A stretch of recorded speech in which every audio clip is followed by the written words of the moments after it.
শ্রদ্ধা, নীরবতা আর স্মরণের জায়গা এই শহীদ বুদ্ধিজীবী স্মৃতিসৌধ। কিন্তু রোববার সকাল 10:15টায় এই শ্রদ্ধার স্থানে ঘটেছে ন্যাক্কারজনক সন্ত্রাসী কার্যকলাপ। পেশাগত দায়িত্ব পালনের সময় সাংবাদিকদের উপর বর্বর হামলা চালানো হয়। স্বেচ্ছাসেবক দলের কর্মীদের এই হামলায় অন্তত 5 জন সাংবাদিক আহত হয়েছেন।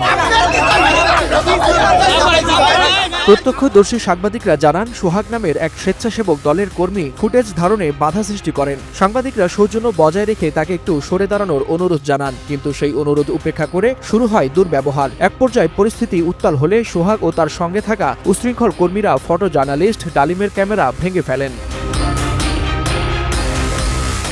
এই হামলায় আহত হন দৈনিক যুগান্তরের স্টাফ রিপোর্টার ও মাল্টিমিডিয়া রিপোর্টার অ্যাসোসিয়েশনের সভাপতি ফখরুল ইসলাম। তিনি জানান, হামলাকারীরা তার শার্ট ধরে টেনে হিঁচড়ে ডিভাইস ছিনিয়ে নেওয়ার চেষ্টা করেন। পেশাগত দায়িত্ব পালনের সময় এভাবেই হামলার শিকার হতে হয়েছে বলে ক্ষোভ প্রকাশ করেন তিনি।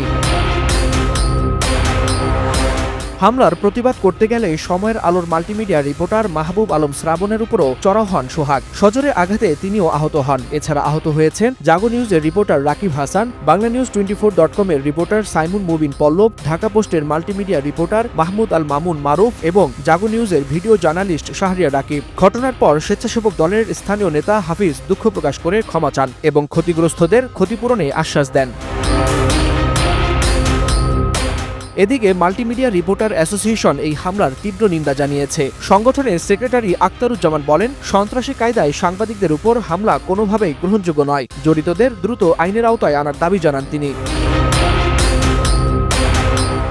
শহীদ বুদ্ধিজীবীদের স্মরণস্থলে এই হামলাকে স্বাধীন সাংবাদিকতা ও গণমাধ্যমের উপর সরাসরি আঘাত হিসেবে দেখছেন সাংবাদিক নেতারা। দ্রুত বিচার ও দৃষ্টান্তমূলক শাস্তির দাবিও তোলা হয় সাংবাদিক মহল থেকে।